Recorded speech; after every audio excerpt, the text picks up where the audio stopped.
Good morning. Today is April 19th of 2024 and 6:50 na ng umaga, 10 minutes before mag-7. And ang aga nagising ni ate yung girl. Kasi by 7 AM merong pick up na magsusundo sa akin kasi nagbook ako ng tour sa Klook. And that is the morning desert safari. So yes, magsa-safari tayo ngayon sa desierto. And ang pick-up is 7 AM. But an hour ago, I received a text message from dun sa guide natin. Susunduin daw niya ako dito sa hotel ng 7:05. So I believe ako yung unang susunduin. Kasi sabi ng friend kong si Myra, yung hotel location ko daw is very center. So maybe ako yung unang susunduin. Kasi nga, start ng pick-up is 7. Tapos ako 7:05. So let's see. But anyway, nakaganto ako. Nakakalagay naman sila kung ano yung mga recommended nilang dapat suotin nyo. Kaso, I don't have so many options kung ano susuotin ko kasi very limited lang yung dala-dala kong damit, diba? So, basta ang sabi niya loose, and this is the loose thing, I mean loose clothes na masusuot ko, tsaka daw mahaba. So, naka-jumpsuit si ate new girl. So, anyway, everyone, nagkakape pala ako, nagtimpla ako ng kape. So, kape muna tayo. Busing muna tong kape ko kasi I have to be downstairs mga in 5 before, basta maximum in 10 minutes kasi nga 6:50 na. So anyway everyone, yun lang, and magsa-charge ako para makapag-vlog tayo. So, see you later. So, bababa na tayo. It's 6:55. So, kailangan natin bumaba. Kasi ayoko, may naghihintay sa akin. So, ito pa rin outfit natin. Nag-cardigan ako. Para naman may pa-cover ang konti ang shoulder. Wala, fly away yung hair ko. So, ayan, may cover tayo. And ito pa sinasabi ko sa inyong jumpsuit. Ayan mukha akong suman. Anyway, let's go and let's start the day. Nag-stop over kami dito. I think Adnoc ata to. Ay, basta ito parang gas station. Meron kaming 10 minutes dito para mag-toilet and everything. It's actually looking alright in Abu Dhabi from what I can see right now. It's not been too bad, but in Dubai, yeah, it's still blocked off. If you're coming on the 11th past open gate towards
saya dun.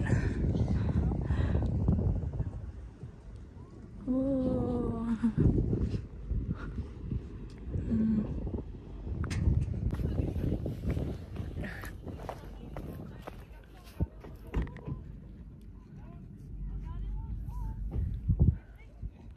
Lah, mukha akong bruha.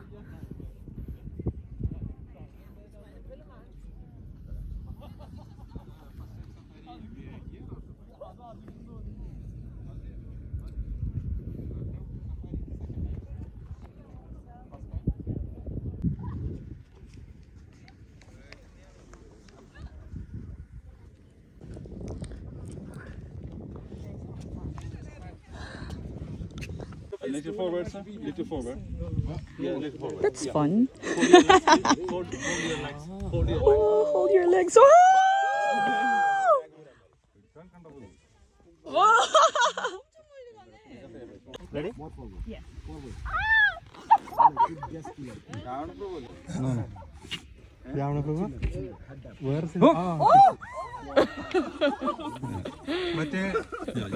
Yalnız çok şey o ya. Tehlikeli bir şey biliyor musun? Bak şimdi. Tehlikeli diyorum. Bak şimdi. Bak. Şeyi geçiyor. Birinci şey hop oradan bir daha aşağı.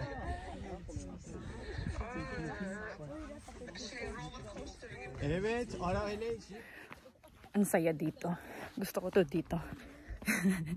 Kahit mag-isa ka lang, hindi mo siya ma-feel na mag-isa ka lang kasi lahat ng kasama ko, ang swerte ko din sa mga kasama ko kasi lahat sila nakika-operate. May mga picture ako, ewan ko lang maganda. Pero ayan, ang ganda dito. Hindi ko na kayo makita kasi sobrang liwanag. Ang ganda. Ito yung sinasakyan namin. Ito, buti na lang nasa front seat ako kasi ba solo ako, although may isang solo pang isang babae. Pero nauna kasi akong sunduin. Buti na lang ako yung nauna kasi ang ganda ng ano ko. Ganda ng seat ko. Ako yung pinaka-okay yung seat sa aming lahat. Pero ang init dito. Sunog na ako. Pero ang ganda dito. Nag-enjoy ako sa ride. Punong-puno lang ako ng buhangin ngayon. Yung katawan ko, wala na. 9:30 pa lang. Pero nanununtok na yung init. Sobrang init. Buti na lang nag-sunscreen ako ng malala kanina.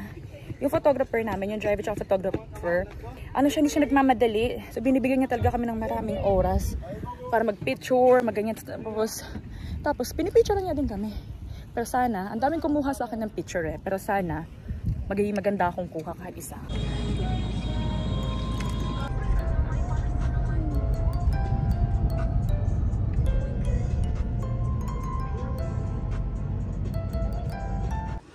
May dala-dala siyang damo kasi papakain yan doon sa camel, sabi niya. Yan o. Diyan kami pupunta. Siya yung guide namin / driver. Mali pala. Driver / guide. Yan. Ganito pala itsura nito. Ngayon lang nakakita nito sa personal. Ganito pala itsura nila. Nakatakot. Parang malaking daga.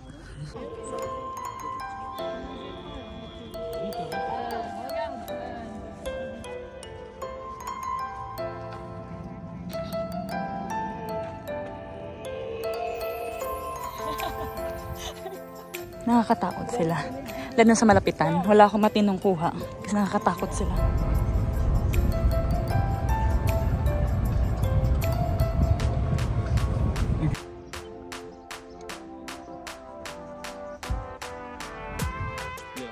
Ito yung sasakyan ko. Ako daw yung sa unahan.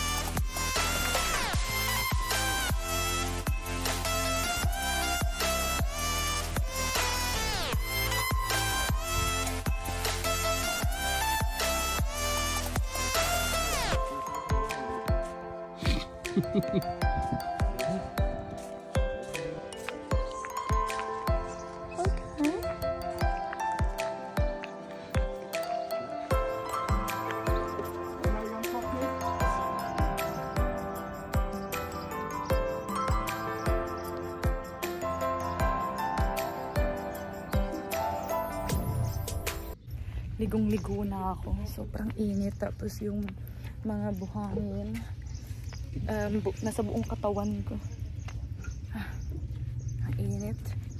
Gusto ko lang maligo, bumalik ng kwarto and maligo. Ngayon, officially, tapos na yung tour. Babalik na kami sa hotel.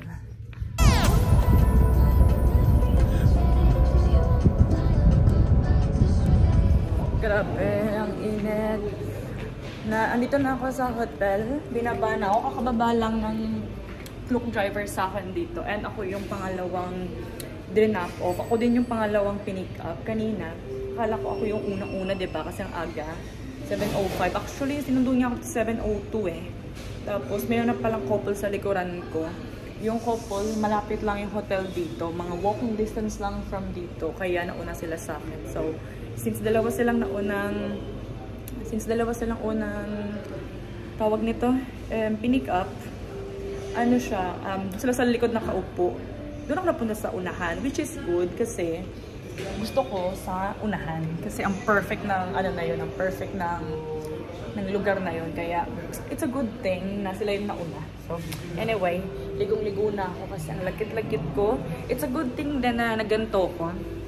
Mahabang pants kasi yung legs ko, wala siyang mga buhangin. Yung dito, yung likodan ko, ang mga buhangin ngayon. Kaya hindi nakakatuwa. Gusto ko na maligo. Ang laki ng bilbil ko and ligong-ligo na ako. Dito na ako. Wala pa pala. Nasa 10th floor pala ako. Dito yung room ko sa 10:05. Exactly 11:55 na ng tanghali. And diba dapat andito na ako sa room ng 11 kasi yung nakalagay sa itinerary parang dapat 11 andito na sa kung saan ka pinick up, pero syempre hindi natuloy yun kasi syempre may mga changes, traffic and everything. So andito ako ngayon 11:55, which is good lang naman kasi hindi din kami minadali ni kuya kanina. Pag sinabi niya, oh okay na ba lahat, nakapag-picture na ba, doon pa lang kami aalis. Hindi siya nagsasabi ng 5 minutes lang or 10 minutes, walang ganun. Basta pag happy na lahat doon. Tapos nagpipicture din siya. Nabuko pala to sa Klook and recommended siya. Masaya siya kahit mag-isa ka, pwede mo siyang gawin. Hindi ka ma-intimidate na mag-isa ka. Kasi tawag na to, okay naman doon. Tapos yung guide nyo din, yung driver nyo din, okay din naman. Medyo nahirapan lang ako sa accent niya. Kasi kinakausap-usap niya ako. Tapos syempre medyo, ang lahi ata ni kuya, Indian or Pakistan. So, nahirapan ako siyang, naiintindihan ko siya, pero hirap na hirap ako. Kailangan kong i-calculate lahat. Basta ang hirap. Gets niyo yun? Ang hirap.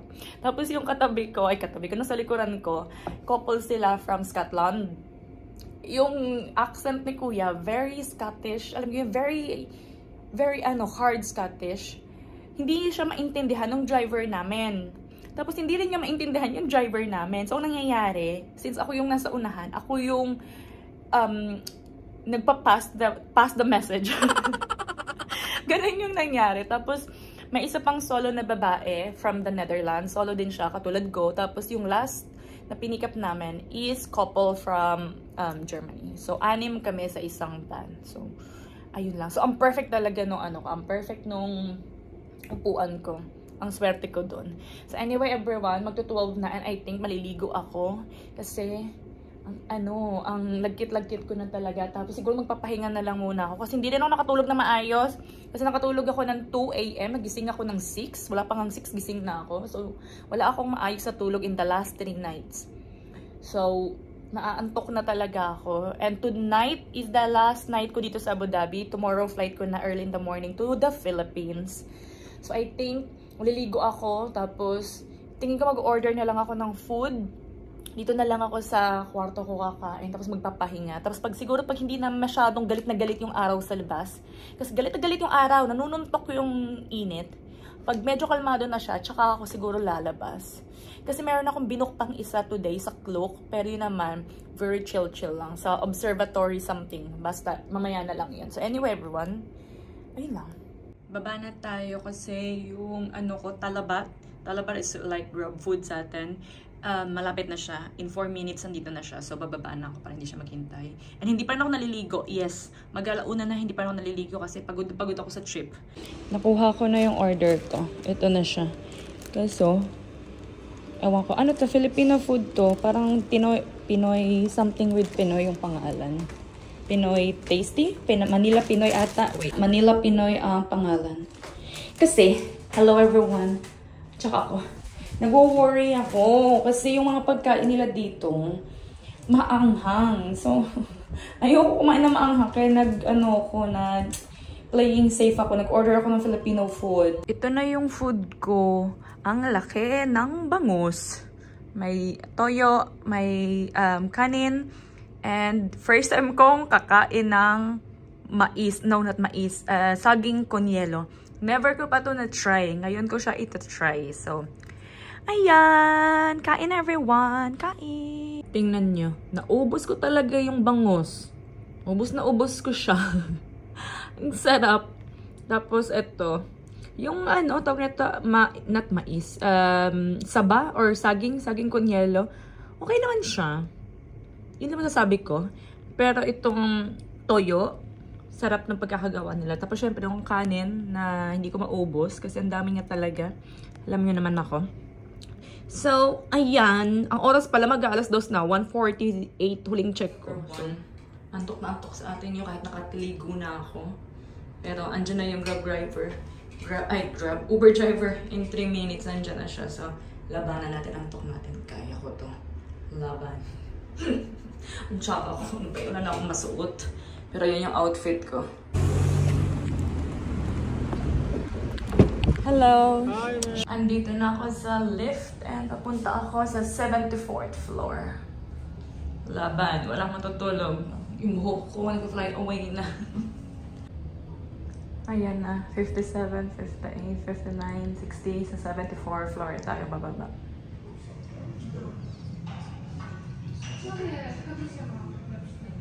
So, ang nangyari ng mga jets dyan? Ito, nagkakape ako dyan.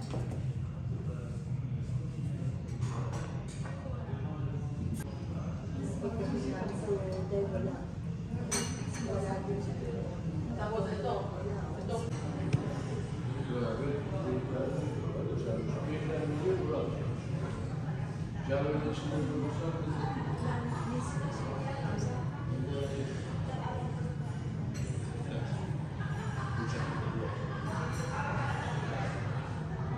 Dito ako nakaupo. Tapos yung nakaupo doon ng mga dalawang Pinay na maingay, umalis na. Dito umalis na din yung katabi ko. Siguro kayo na pa yun mga yan dito. Tapos ayan yung, I think ito yung palace. Ano ba tawag na ito? Emirates Palace or no? Hindi ko alam. Basta yan yung malaking palace. Baka next time na ako pumunta dyan kasi inaantok na talaga ako. Hindi na siya kaya ng power ko. So, next time na yan. Pero ito, inuubos ko yung food. Pero baka mag-order pa ako ng something na matamis. Baka sakali magka-energy ako. Pero ayan ang view ko. Ang ganda-ganda. Gusto ko to dito. Ang pretty.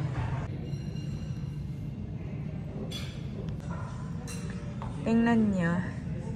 Diyan kami galing kahapon. Kasama ko si Myra. Ayan o. Diyan kami pumunta kahapon. I think. Hindi ako sure. Pero I think yan yun. Tatanungin ko si Myra kung dyan ba yun. Basta feeling ko dyan yun. Feeling ko lang naman. Pag mali, edi mali. Pero ganyan itsura. Ang ganda dito. Babalik ako dito. Ang ganda. Tapos magmura lang yung ticket. Tapos yung ticket nyo may kasama ng food. Lumipat ako ng table ng other side. And ito na yung view ko ngayon. Ang ganda. And nag-order ako ng white wine. Yung ating yung palahupog. Yung ating yung naaantok nag-order ng white wine. Happy hour na daw. Ang ganda dito. Hindi lang pala dun yun. Akala ko kasi dun lang. Ang ganda. O, diba? Nag-order ako ng Sauvignon Blanc and meron pa silang pa-olives dun. Tagay everyone with this view. Ang ganda-ganda dito. Ang tsaka-tsaka ni ate niyo, girl. Pero ito yung view ko.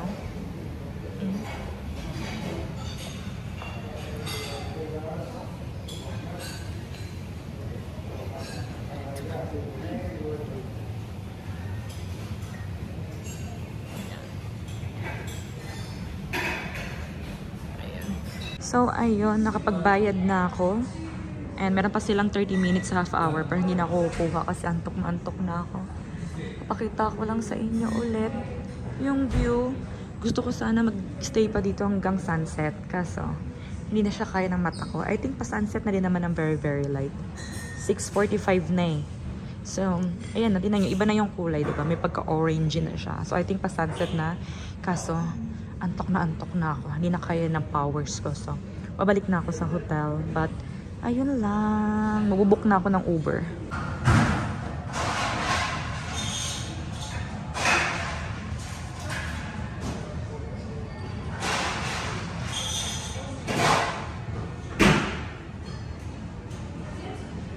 Dito ako umupo.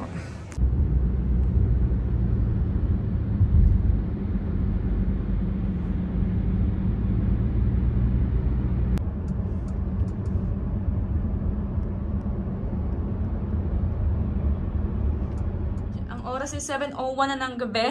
And antok na ako. And ang flight ko tomorrow is 8. So, siguro mga alas 4 dapat na sa airport na ako. Tingin ko enough na yun. Basta ang departure ko kasi is 8. So, mga 4 siguro, dapat andun na ako. Hindi ko alam. Basta, matutulog muna ako. Tatanggal muna ako ng makeup kasi nag-makeup pa ako kanina. Dapat di na pala ako nag-makeup. Anyway, maganda doon. Recommended ko doon. Today is my lucky day. Lahat ng inuupuan ko, perfect. The best seat and everything. Perfect siya. So, ang lucky ko ngayong araw. So, anyway, yung mata ko babagsak na siya. Puyat pa more. Pang ano ko na to? Pang 3 gabi? Or pang 4 na wala na? Pang 4 na gabi wala akong tulog. So, matutulog muna ako ha. See you later.